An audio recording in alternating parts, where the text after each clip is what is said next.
Chairman, 360D is a mechanism for reducing duplication of regulation, and I'm very surprised the ACT Party is opposed to it. David Seymour.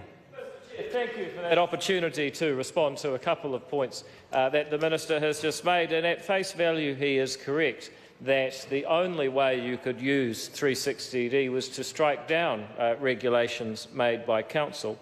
But I think what the Minister doesn't understand, and this is a systemic problem about the depth and level of thinking that he's brought to this whole reform process, is that it is about what is the long-term equilibrium. So it starts out that the Minister can veto some things that a council would like to do, but once a Minister has that power, the long-term equilibrium is one where the Minister can also suggest to the councils that perhaps the council should do other things that the Minister likes in order that he not use his veto power on other things that they like. And if anybody doubts that, they need only look at the relationship between the President and the United States the President and the Congress in the United States Constitution. The fact of the matter is that introducing ministerial power by regulation to strike down plans and planning decisions made by councils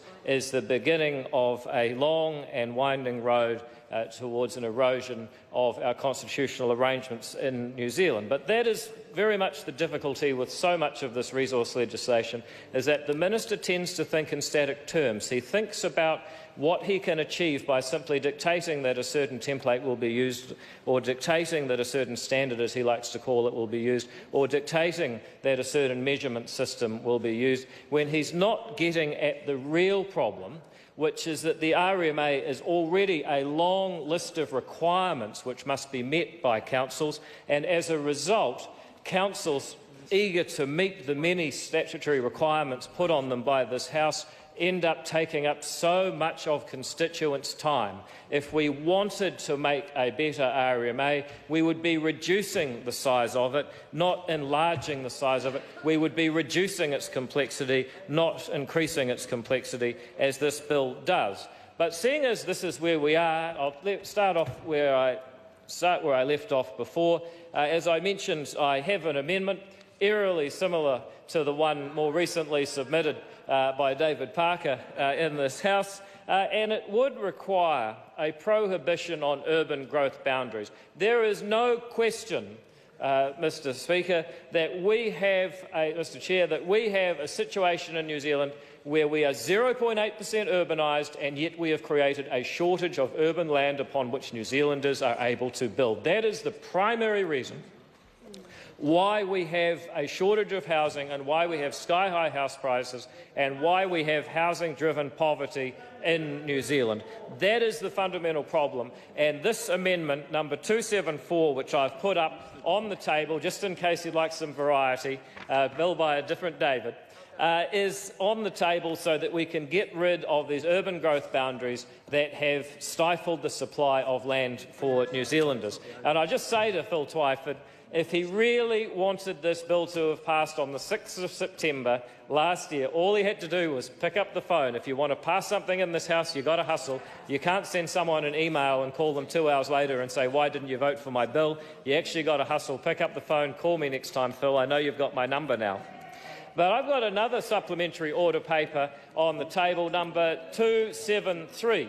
And what this would do is change some of those principal sections that are so important. And those are the ones that regard the protection of private property rights. That would be inserted into a new Section 6I.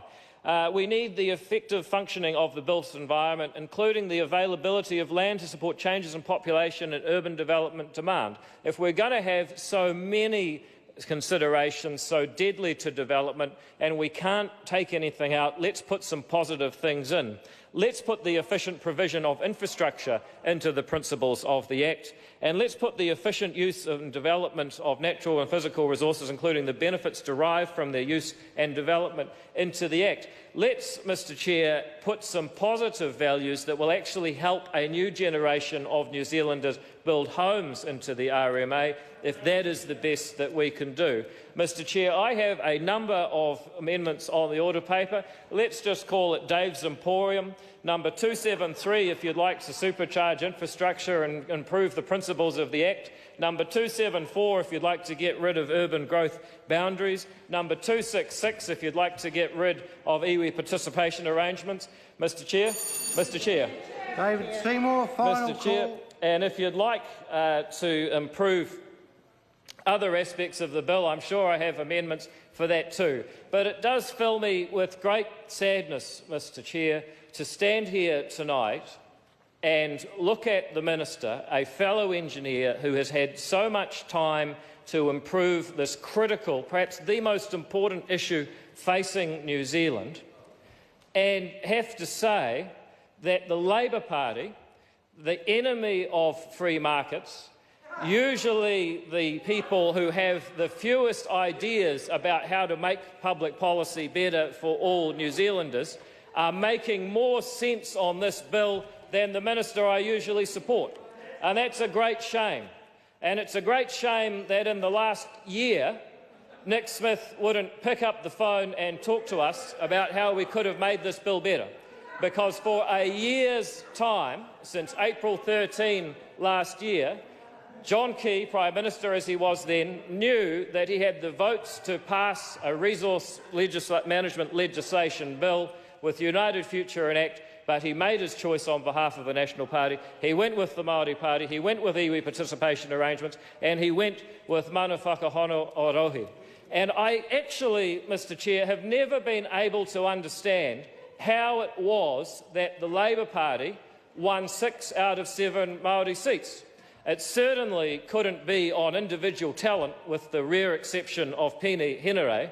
But while Pene Henare was speaking, I came to understand it. I came to understand the priorities for Māori that the Māori Party have vis-à-vis the Labour MPs, or at least Pene Henare. I'm not sure about the others.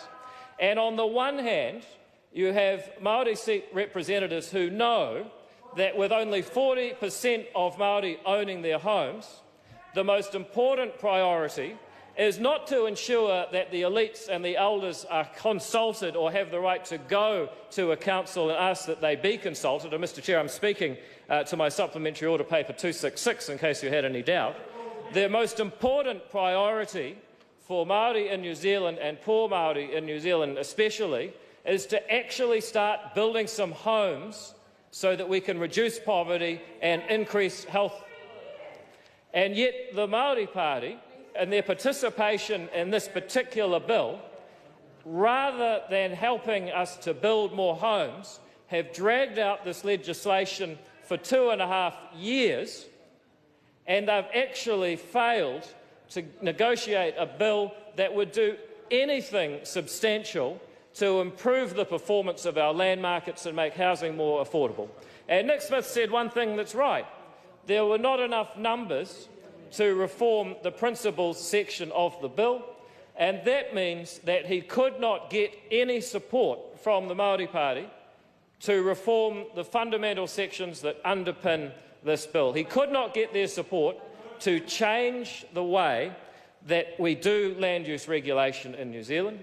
He could not get support to change the abundance of land on which New Zealanders, Māori and Pākehā alike, are allowed to build upon, because he could not find any support in the Māori Party for just about anything other than ensuring that there would be mandatory consultation and arrangements, iwi participation arrangements, mana whakahono orohi, call them what you will. The only support he could find for the Māori Party was from the elites. And so thank you, Pene Henare. I finally understand why it is that despite the dearth of talent vis-à-vis Marama Fox, 6 out of 7 Māori Party seats are won by the Labour Party, who are focused on the needs of urban Māori and the real economic needs rather than the spiritual ones. So, Mr Chair, that is, in conclusion, a very sad resource management legislation bill.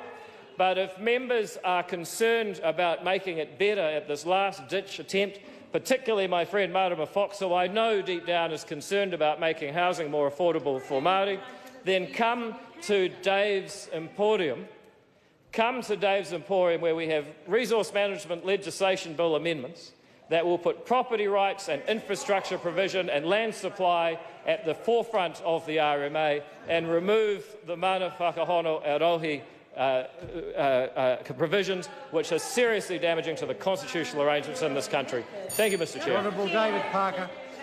Mr Chairman, final call. I hope Marama Fox was listening to the response from the Honourable Nick Smith, because when asked what crops means, he's